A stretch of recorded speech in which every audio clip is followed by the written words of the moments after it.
ఉత్తర ప్రచుర రీతిగా వాక్యం చదివినటువంటి సోదరుడికి రాత్రి భద్ర వాక్యము చదివినటువంటి కుమార్తెకు అలాగే తల్లి గారు ఇరువురికి ప్రార్థించినటువంటి సోదరుడికి ప్రత్యేక వందనాలు తెలియజేసుకుని 33వ రోజు శిలువ సువార్త కూడిక ఏర్పాటు చేసుకున్నటువంటి కుటుంబాలు ప్రియులు గుమ్మాపు అబ్రహాం గారు, సత్యమణి సుందరమ్మ గారు, గుమ్మాపు యేసుదాస్ గారు, మరియమ్మ గారు, భార్య గారు, గుమ్మాపు భూషణ్ గారు, చిన్న కుమారుడు మరి సత్యమణి కుమారి గారు, వారి పిల్లలు, ఈ కుటుంబాలు ప్రశస్త రాత్రి వేళ 33వ రోజు శిలువ సువార్త ధ్యానకూటాన్ని ఏర్పాటు చేసుకున్న కుటుంబాన్ని ప్రత్యేకంగా నేను అభినందిస్తున్నాను. ఈరోజు మన ధ్యానాంశము ఉత్తరవాది, అకౌంటబిలిటీ అనే పదాన్ని దీనికి వాడారు. అకౌంటబిలిటీ అంటే ఉత్తరవాదం, బాధ్యత వహించడం, జవాబుదారితనం, ట్రాన్స్పరెన్సీ అనే పదాలతో దీన్ని పిలుస్తూ ఉంటారు. ప్రియులారా, మనం ఆలోచన చేస్తే ఏదైనా ఒక పని నిమిత్తము బాధ్యతగా చేయటం, బాధ్యత వహించి చేయటం, జవాబుదారీతనంగా పని చేయటం, ఆ పనితీరును సక్రమంగా నెరవేర్చడం అనే పదాలు దీనికి వాడబడ్డాయి. జవాబుదారీతనము, అకౌంటబిలిటీ అనే ఈ పదానికి ఈ జవాబుదారీతనము లేదా ఉత్తరవాదము అనే మాటల్లో ఒకరి చర్యలు మరియు ఫలితాలకు ఊహించని విధంగా బాధ్యత వహించడం అనే మాటలు దీనికి వాడబడ్డాయి. కనుక యేసు ప్రభు వారు ఈ లోకంలో ఆయన ఉన్నప్పుడు ఆయన తండ్రి పనే తనకు ఆహారం అని చెప్పాడు. ఒకసారి శిష్యులందరూ కలిసి ఎక్కడికి వెళ్ళారు? పట్టణంలోకి వెళ్ళారు. ఆయన ఒక పాపాత్మురాలనే స్త్రీతో మాట్లాడుతున్నాడు. నేను ఇలా చెప్పాను, అది ఎక్కడ ఉందో తీర్చారు కదా, అందుకే ఎలా చెప్తాను నేను డిఫరెంట్ చెప్పకుండా. ఎక్కడికి వెళ్ళాలి మీరు? యోహాను సువార్త 4వ అధ్యాయంలో ఆయన సమరయ స్త్రీతో మాట్లాడుతూ ఉన్నాడు. ఈలోపు శిష్యులు రావటం, వాళ్ళతో యేసయ్య, శిష్యులు ఆయనతో మాట్లాడటం, యేసయ్య వారికి చెప్పిన విధానం మనం చూస్తే చూడండి ఏమంటాడు ఆయన. ఎక్కడ చదువుతారు? యోహాను సువార్త 4వ అధ్యాయము, నా తండ్రి పని తుదముట్టించని నాకు ఆహారం అనే మాట అక్కడ ఉంటుంది. చూడండి, యేసు వారికి ఎన్నో వచ్చినమ్మా, యేసు వారిని చూచి నన్ను పంపిన వారి చిత్తము నెరవేర్చుటయు ఆయన పని తుదముట్టించుటయే నాకు ఆహారం అయి ఉన్నది. నాకు ఆహారం ఏంటి? నా తండ్రి పని చేయటం. ఇప్పుడు యేసు ప్రభు వారు మనం చదువుకున్నటువంటి లేఖను యోహాను సువార్త 19:30 నుంచి 34 వరకు ఉన్నటువంటి భాగంలో ఆయన ఏమన్నాడు? 6వ మాట, అది 6వ మాట. అందులో ఆయన ఏమన్నాడు చెప్పండి? సమాప్తమైనది, ఇట్ ఈజ్ ఫినిష్ అనే మాటను దీనికి వాడారు. రాత్రి కూడా మీకు జ్ఞాపకం చేశాను. ఈ మాటకు గ్రీకులో టెటలేసియా అనే పదాన్ని వాడారు. దానికి తెలుగులో పూర్తి చేయబడింది, పని పూర్తి చేయబడింది అనే మాటలు దీనికి వాడబడ్డాయి. కేమ్ టు ఎండ్, ముగించేశాడు, పనిని ముగించాను, అగ్రేపుష్యుడు. తర్వాత మరొక మాట సక్సెస్ఫుల్గా అనగా జయకరంగా దీన్ని నెరవేర్చాడు. పెయిడ్ ఇన్ ఫుల్, సంపూర్తిగా వెలను చెల్లించాడనే పదాలు దీనికి వాడబడ్డాయి. అయితే ఎవరి పక్షంగా యేసయ్య ఉత్తరవాదిగా ఉన్నాడు? ఎవరి పక్షంగా ఆయన పని చేశాడు? ఎందుకు ఆయన పని చేశాడు? మనల్ని కూడా ఎందుకు ఆయన పని చేయమని పనులను అప్పగించి దేశాన్ని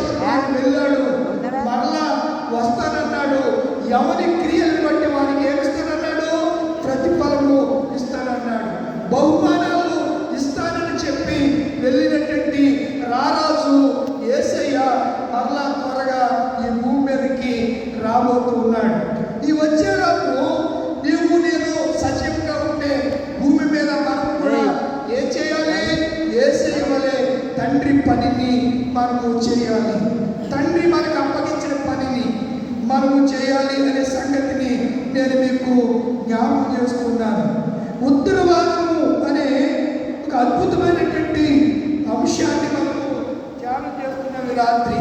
చూడండి, యోహాను రాసిన మొదటి పత్రిక 2వ అధ్యాయము 1వ వచనాన్ని చదువుకుందాం.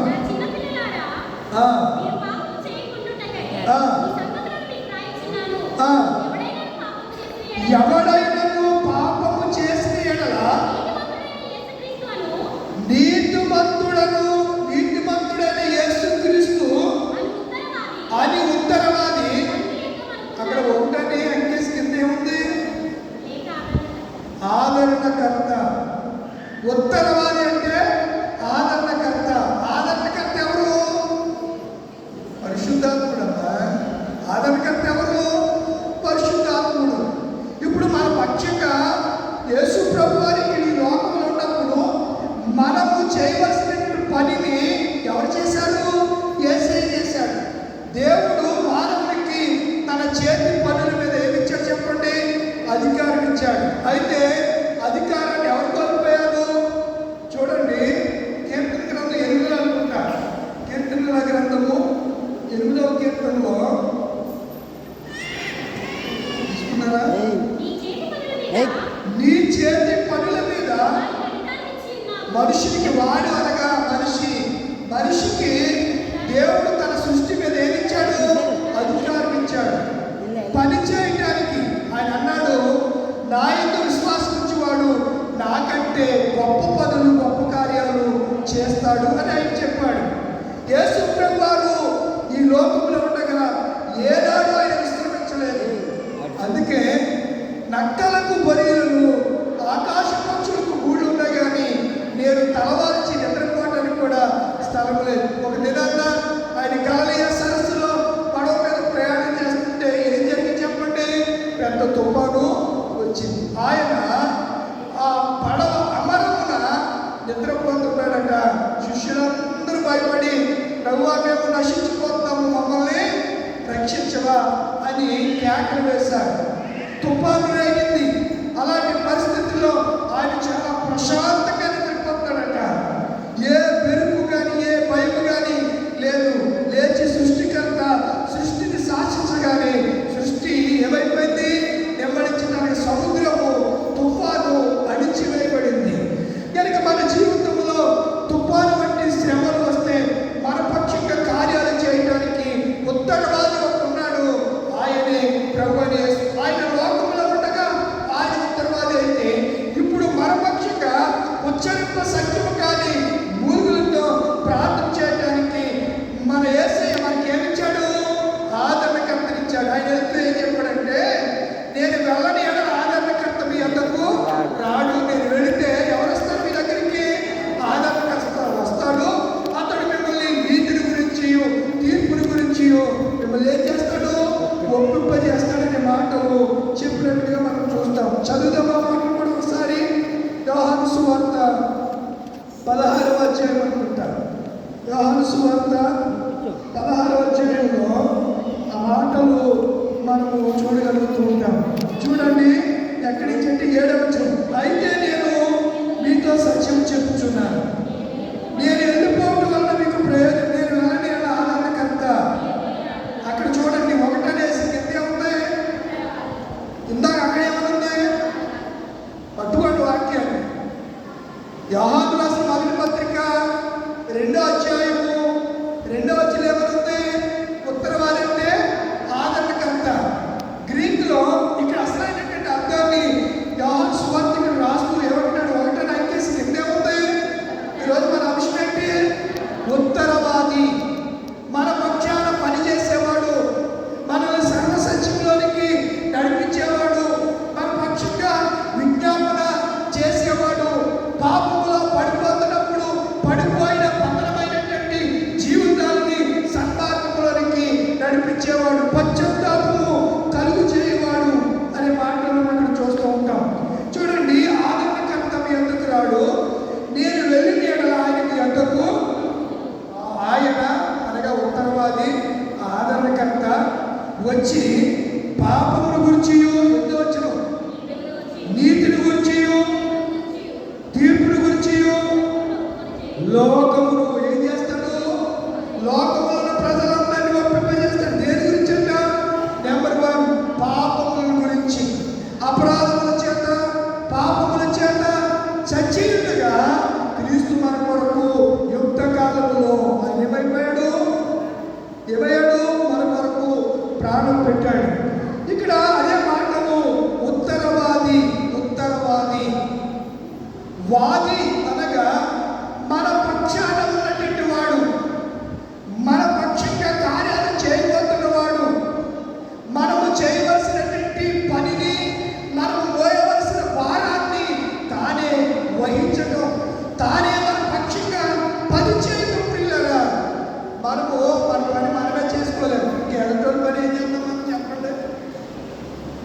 వరకు ఈ ఊర్లో నాకు తెలియదు, కానీ మా ఊర్లో అప్పుడు అన్ని తాటెక్కిళ్ళు, ఏ ఇళ్ళు తాటెక్కిళ్ళు. ఈ వేసవికాలం కుప్పలు ఊడ్చేసిన తర్వాత ఒంటిగడ్డి పట్టుకొచ్చేవాడు, పట్టుకొచ్చి తడిపి కట్టలు కట్టి ఎంట్లు చుట్టి ఊళ్ళో చేసేవారా, ఎంట్లు చుట్టి ఏం చేసేవారు, ఇల్లు వేసేవాడు.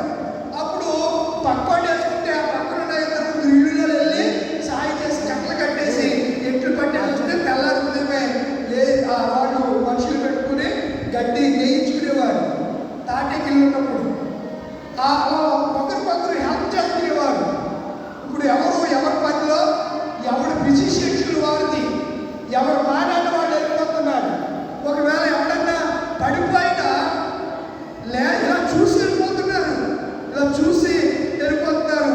కానీ బైబిల్లో మంచి సమరయుడిగా చెప్పబడుతున్న అతను చూసి వెళ్ళిపోలేదు. ఏం చేశాడంట, వచ్చి గాయాలు కట్టి ద్రాక్షారసం తాగిపించి ఎక్కడికి తీసుకెళ్ళాడు, పూట పూల వారి వద్దకు వెళ్ళి, నువ్వు వచ్చేదాకా మరలా నేను వస్తాను, మరలా ఏమైనా ఖర్చు చేస్తే మరలా తిరిగి ఇస్తానని చెప్పి వెళ్ళాడు. చూడండి, అతడు చెప్పి వెళ్ళిన వాడు ఎవరు, సమరయుడు. అంతకుముందు లేవీయుడు వెళ్ళాడు, యాజకుడు వెళ్ళాడు. ఆ యెరూషలేము నుంచి యెరికోకు వస్తున్న వ్యక్తిని ఎవరు, ఆ ఇద్దరు ఎవరు పట్టించుకోవాలా.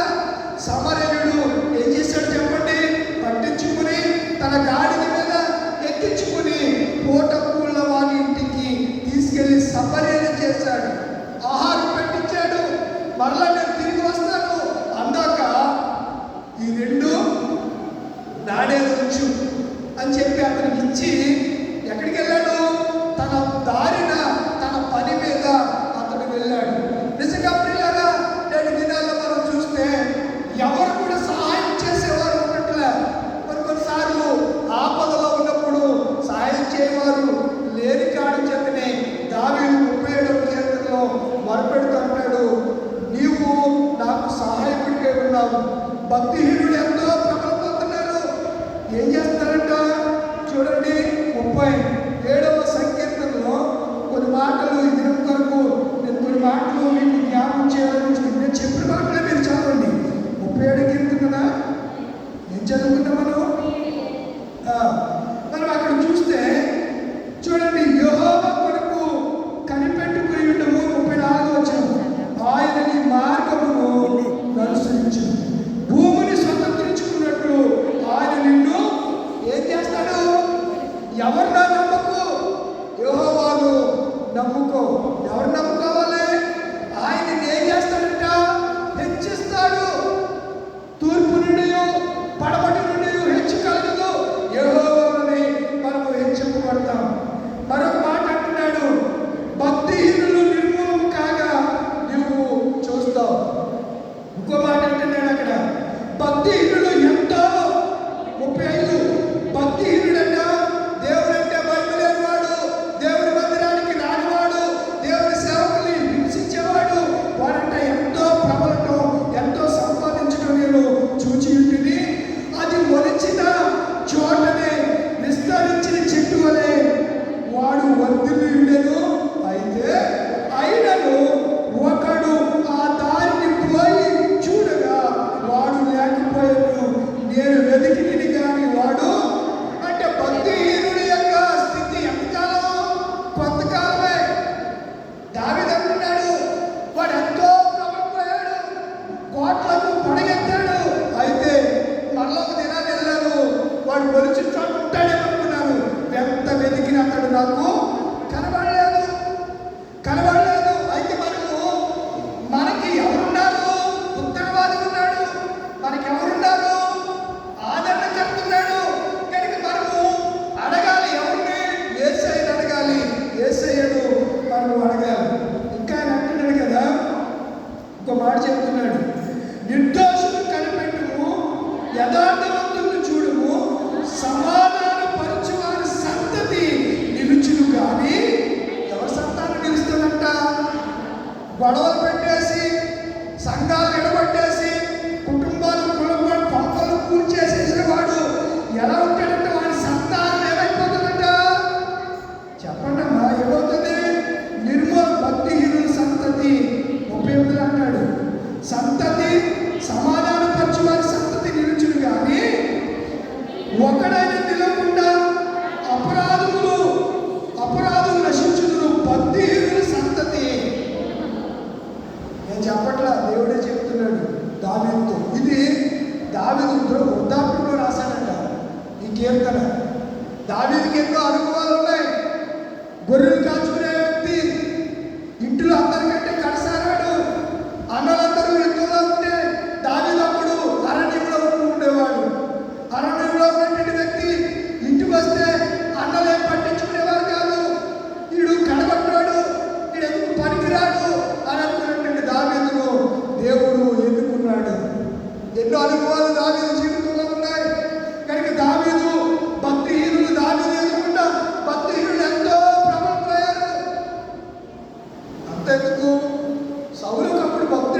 చూడండి, సమూయేలు రెండవ గ్రంథము, సమూయేలు రెండవ గ్రంథము 6వ నుంచి, గిల్బోవ పర్వతమునకు నేను, మొదటి అధ్యాయము 6వ, అకస్మాత్తుగా వచ్చినప్పుడు సౌలు తన ఇంటి మీద ఆనుకొని ఉండెను. తగులు చూచి వెలుగును తిరిగి నన్ను కనుగొని పిలిచి, అందుకు చిత్తమున ఏడవని నీవెవడవని అతడు నన్ను అడుగగా, నేను అమాలేకుడినని చెప్పి తిని, అతడు నా ప్రాణమిక నాలో ఉన్నది కానీ తల తిప్పు చేత నేను బహు బాధపడుతున్నాను. నీవు నా దగ్గర నిలబడి నన్ను చంపమని సెలవుగా, ఎలాగ పడిన తర్వాత నన్ను బతుకుడని నేను నిశ్చయించుకుని అతని దగ్గర నిలిచానని చంపితినని చెప్పాడు. ఎవరు చెప్పారు? ఎవరు చెప్పట్రా? ఏ అమాలేకులైతే భూమి మీద లేకుండా నాశనం చేయమని ఒకసారి సమూయేలు ద్వారా ఆ సౌలుకి ఆజ్ఞ ఇవ్వబడిందో, ఆ ఆజ్ఞను పెడచెవిన పెడితే ఇప్పుడు అదే అమాలేకుడు ఏం చేశాడు? అమాలేకులు పూర్తిగా చంపారు అంటే వాళ్ళ మీదకి వెళ్ళి కొంతమందిని తీసుకొస్తాం, మంచి గాడిదలను, మంచి బలిసిన ఎద్దుల్ని ఇవన్నీ తీసుకొచ్చి దొడ్లో కట్టేయాడు. దొడ్లో కట్టేస్తే సమూయేలు గారు వచ్చారు.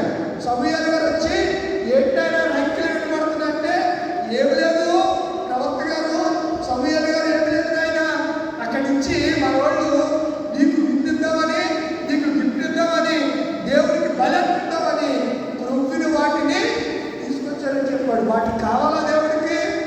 అవసరంలా.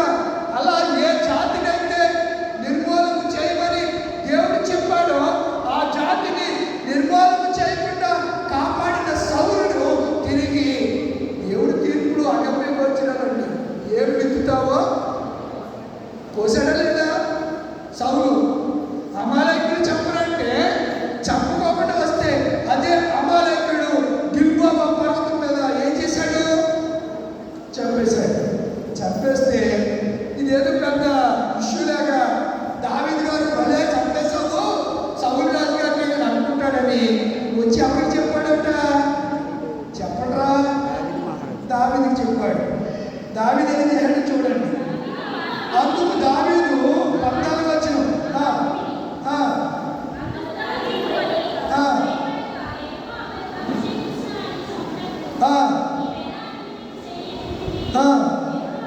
నీ నోటు మాటయే నీ మీద సాక్ష్యము కనుక నీ ప్రాణమునకు. ఆ మాట కోసం స్టోరీ చెప్పాడు. మీకు అర్థమైందా? మన వంశం అంటే ఉత్తరవాది.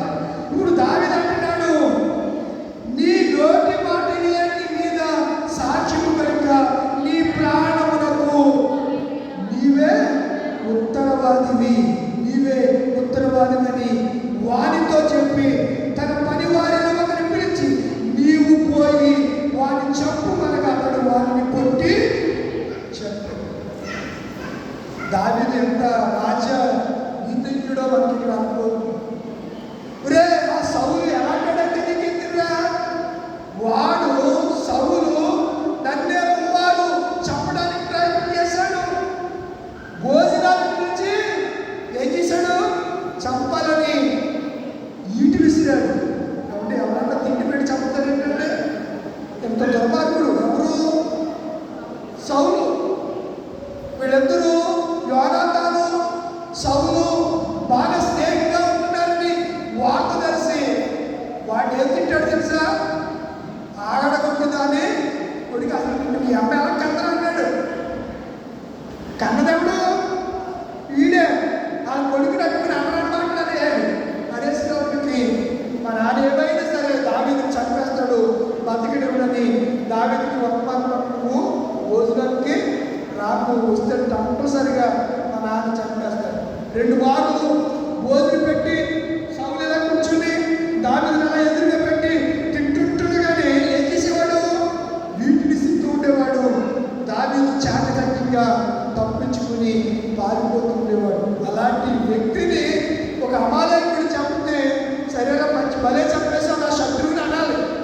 మీరైతే ఎవరికైనా మీ శత్రువుకి ఈ పగోడికి ఏదైనా జరిగితే చెప్పండి ఏం చేస్తారు?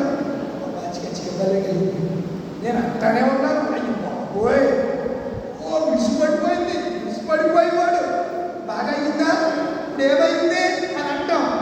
కానీ దావీదుకు ఆ అమాలేకుడి వార్త చెప్తే, నీ మాటను బట్టి నువ్వు ఉత్తరవాదివి, నీ మాటే నువ్వు చెప్పిన మాటను బట్టి నువ్వు ఉత్తరవాదివి అని చెప్పి తన పనులు పిలిచి వాడు వేసేమన్నాడు. ఎవరినే? అమాలేకుడు. పనోడు వెళ్ళి అతను ఏం చేశాడు? చంపేశాడు. ఉత్తరవాదం. యేసు ప్రభు వారు ఆ పిలాతు ఎదుట నిలబడినప్పుడు ఆయన అన్నాడు, పిలాతు నువ్వు యూదుల రాజువా అంటే, నువ్వు అన్నట్టే నేను యూదులు రాజుని, సత్యముల గురించి సాక్ష్యం ఇచ్చుటకు నేను పుట్టి తిని అని యేసు ప్రభు వారు చెప్పారు. ఉత్తరవాదం మన పక్షికుడు వాడు తన మాటను బట్టి వాడే సాక్ష్యం చెప్పాడు. ఆ మాటను బట్టి దావీదు ఏం చేశాడు? అతన్ని చంపించేశాడు. చాలాసార్లు మన మాటలు, మన నోటి మాటలు బట్టే మనం కొన్నిసార్లు ఇరుకుల్లో ఇబ్బందుల్లో పడుతూ ఉంటాం. కనుక చాలా జాగ్రత్తగా ఉండాలి. ఇలాంటి భయంకరమైనటువంటి స్థితి కలిగినటువంటి మనల్ని దేవుడు మన పక్షంగా ఏదయ్యా చెప్పండి? ఉత్తరవాది అయ్యాడు. మన పక్షంగా విజ్ఞాపన చేసే విజ్ఞాపనకర్త అయ్యాడు ఆయన. కనుక మనకు ఒక ఆయన ఉన్నాడు, ఆయన ఉత్తరవాదు జరిగించేవాడనే సంగతిని నేను మీకు జ్ఞాపకం చేస్తున్నాను. ఓ చక్కని మాట బైబిల్లో నుంచి చదువుకుందామా? చూడండి, పరిశుద్ధ గ్రంథంలో నుంచి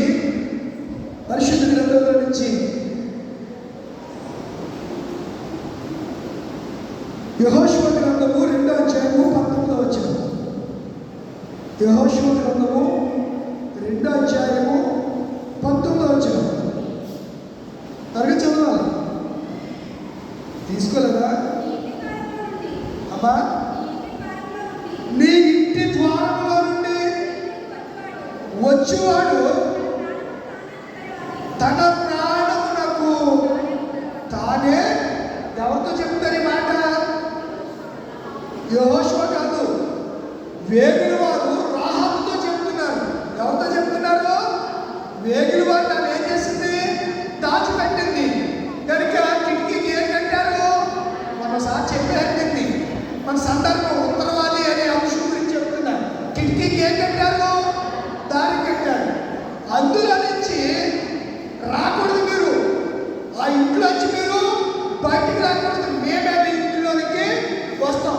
ఒకవేళ ఎవరన్నా ఆ గుమ్మములో చూస్తే మీ ప్రాణానికి మీరే ఉత్తరవాదులు. ఆ వచ్చేవాళ్ళు ఎవరో మాకు తెలియదు కదా, మేమేం చేస్తాం? చెప్తాం. కనుక మాకు సంబంధము లేదు. దానికి మీరే రెస్పాన్సిబిలిటీ, ఆ బాధ్యత వహించవలసింది మీరే, ఆ పనిని చేసింది మీరే. కనుక ఆ పని యొక్క పర్యవసానాన్ని కూడా అనుభవించవలసింది కూడా మీరని ఖండితంగా చెప్పేశారు. ఎవరు? దేవుడు వారు. ఎవరితో? రాహాబు అనే వేశ్యతో చెప్పారు. ఉత్తరవాదం. కనుక చాలాసార్లు ఇది చేయకూడదు, ఇలా చెయ్యాలి అని దేవుడు చెప్తున్నా కానీ ఆ పనులే చేస్తా ఉంటారు. వాకవేయడానికి మన సాక్ష్యంతో తిండి కుక్కంట చెప్పండి, కక్కిన దానికి కక్కుని వాంతులు వేసుకుని మరలా తింటదంట. పంది మీరు ఎంత శుభ్రంగా కడిగి మీరు లోపల కూర్చోబెట్టినా మరలా మీరు దాన్ని విడిచిపెడితే మరలా ఎక్కడ ఉంటుందని? దాని బ్రతుకు పంది బ్రతుకు. పంది బ్రతుకు ఏంటి? బురద, చెడ్డ జీవితం. అది ఏమనుకుంటుందంటే అదే సువాసన భరితమైన. చాలా మందికి పాపంలో ఉన్న వాళ్ళకి పాపం గురించి యొక్క పశ్చాత్తాపం రానిచ్చేపు అది ఎంతో ప్రీతిగా ఉంటుంది. పాపంలో ఉన్నప్పుడు ఏమీ తెలియదు. ఒకవేళ చెప్పినా చాలా మూర్ఖంగా మాట్లాడే పరిస్థితులు ఉంటాయి. అవునా కదా? మనం ఎవరన్నా సాగు చేయొచ్చు కానీ మూర్ఖుడిని వాడు ఎన్నిసార్లు గర్వించినా లోపడిపోతే నిన్న హఠాత్తుగా ఏం చేస్తాడు? వాడు పోతాడు. వాడి గురించి మనమే విచారించవసరంలా. కనుక చెప్పవలసిన బాధ్యత, పని చేయవలసిన బాధ్యత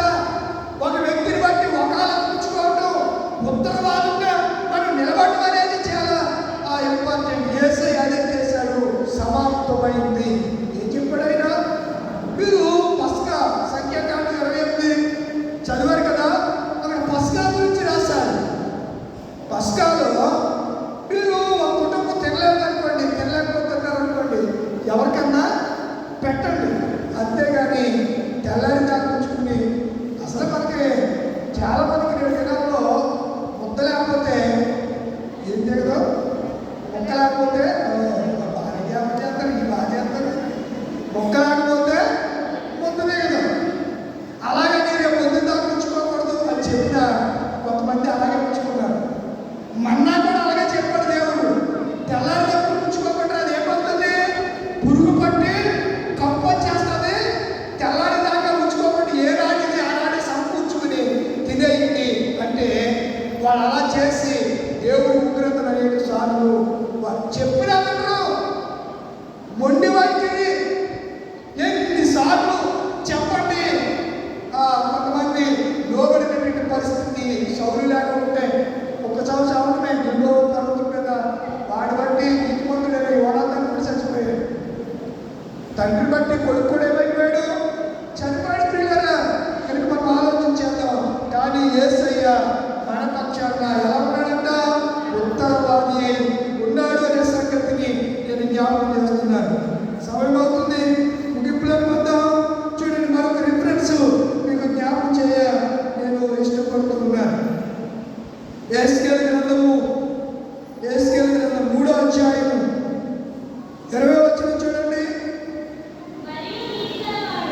మరియు నీతి గలవాడు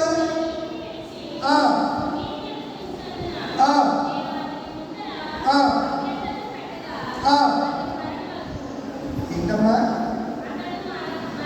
మళ్ళీ చదువు. మరియు నీతి గలవాడు, యెహెజ్కేలు గ్రంథము 3వ అధ్యాయము 20వ వచనం. మరియు నీతి గలవాడు తన నీతిమంతుడు తన నీతిని విడిచి దుర్నీతిని, నీతిమంతుడు నీతిని విడిచిపెట్టే దేని అనుసరిస్తున్నాడంట, దుర్నీతి. ఒక పరిశుద్ధుడిగా ఉండే వ్యక్తి మరలా ఎందులో పడిపోతున్నాడు. ఇప్పుడు క్రైస్తవులందరూ పని అదే, పడిపోతాం లేకపోతే పడిపోవటం లేకపోతే ఇలా ఉద్యోగం కొట్టాలు. ఇలాంటి దినాలు వచ్చినప్పుడు ప్రభువా నేను చేసిన క్షమించంటారు, మళ్ళా ఎదారాజా అన్నారు. నీతిమంతుడంట తన నీతిమంతుత్వాన్ని కోల్పోయి పడిపోతే నేను అతని ముందర అభ్యంతరము గురైన చేసిన పని నువ్వు ఇలా ఉండేవాడు కదరా, ఎందుకు ప్రార్థన వరకు ప్రతి ఆదివారం గుడికి వచ్చేవాడు, ఇప్పుడు నువ్వు గుడుకు ఎందుకు రావట్లేదు? ఇది వరకు చక్కగా పాట పాడేదాను, ఇది వరకు చక్కగా ప్రార్థన చేసేదాను, భక్తిగా ఉండేదాను, నీతిగా ఉండేవాడు, నీతిగా ఉండేదాను. ఇప్పుడు ఎందుకు నువ్వు ఇలా చేస్తున్నావని నీ పక్షాన ఎవరైనా ఉత్తరవాదు వచ్చి నీకు చెప్పినప్పుడు నువ్వు అందులో నుంచి నువ్వు మడుకోకపోతే ఇప్పుడు చదువు, అతను ఏమైపోతాడు, చచ్చిపోతాడు అంతే. మరి చెప్పినప్పుడు కూడా వాళ్ళకపోతే ఎవరేం చేస్తారండి? చాలామంది ఏమని అనేటప్పటికి, చూడు నన్ను ఏమని అన్నావంటే చచ్చిపోతాను. ఆ మాట అనకండి, దరిద్రం. తగ్గకి నాలుగు ఏమంటా చెప్పండి. అదే పదే అంటే పైన తదాస్తు దేవతలు అంటారు, తదాస్తు అన్నారంటే మొత్తం అంతే. పదే నేను చస్తాననే మాట అది అపవాది మాట. వాడు అలా ప్రేరేపిస్తాడు. ఆత్మహత్య చేసుకున్నవాడు ఎక్కడికి వెళ్తూ పరలోకం వెళ్తూ, ఆత్మహత్య చేసుకున్నవాడు ఎప్పుడు పరలోకం వెళ్ళడు. వాడి జీవితాన్ని వాడు నాశనం చేసుకుంటే వాడు ఎట్టి పరిస్థితుల్లో ప్రభు రాజ్యంలో చేరదు. అర్థమవుతుందా మీకు? ఇన్నిసార్లు చెప్పినా సరే వాడు వినకపోతే వాడు ఏమైపోతాడంట, మరణము అవుతాడంట. ఉత్తరవాదిగా మీరు అతనికి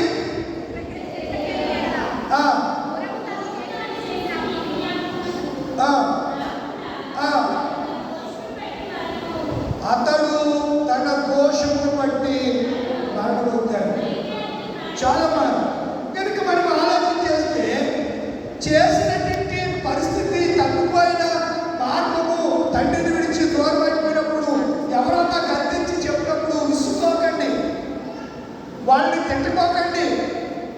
ప్రభువా నిజంగా ఒకప్పుడు ప్రారంభ దినాల్లో చాలా చక్కగా ఉండేదాన్ని, పాటలు పాడేదాన్ని, కుటుంబంలో నా భర్త ఒకవేళ ఎక్కడికైనా వెళ్ళి రాకపోయినా పిల్లలు ఎప్పుడు ప్రార్థన చేసేదాన్ని. ఇప్పుడు ప్రార్థన లేదు,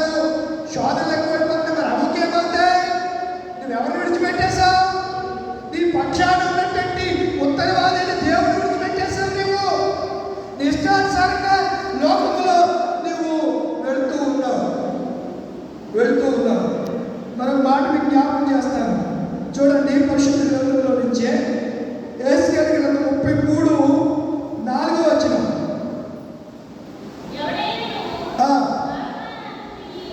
ఎవడైనను బాకంటే సువార్త బాకానాదం వినియు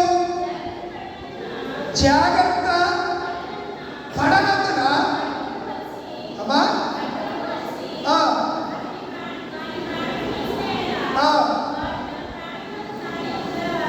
తన ప్రాణములకు ఏవాదంట ఉత్తర బాకానాది వినబడుతుంది. పక్కకు తప్పుకో, ఆ మార్గము నుంచి తొలగిపో అని బాకానాదము వినబడుతుంది. యేసు ప్రభువు వారు ఎన్నో దినాల నుంచి మనతో మాట్లాడుతున్నాడు. బూర శబ్ద యంత్రం ద్వారా బాకానాదం చేస్తున్నాడు.